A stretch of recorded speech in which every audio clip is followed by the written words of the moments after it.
আপনি কি জানেন অল্প কাজও আল্লাহর কাছে কত প্রিয় হতে পারে? রাসূল সাল্লাল্লাহু আলাইহি ওয়াসাল্লাম বলেন, আল্লাহর নিকট সবচেয়ে প্রিয় কাজ হলো যেটা নিয়মিত করা হয়, যদিও তা অল্প হয়। আজ আমরা অনেক সময় অনেক বড় কাজ করতে গিয়ে পরে ছেড়ে দেই, নিয়মিত আর করতে পারি না।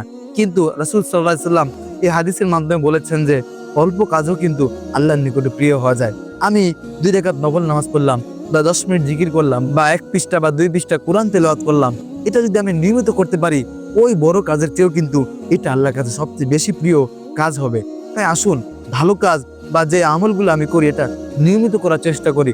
নিয়মিত করলেই এটা আল্লাহর কাছে অনেক দামি। রাসূল সাল্লাল্লাহু আলাইহি ওয়াসাল্লাম এই হাদিসের মাধ্যমে আমাদেরকে এটা শিক্ষা দিয়েছেন যে যেই কাজই করো না কেন, যে আমল করো না কেন, সেটা নিয়মিত করো, যদিও তা অল্প হয়। তাই আসুন, আজ থেকে আমরা এই আমলকে শুরু করে দিই এবং নিয়মিত করার চেষ্টা করি।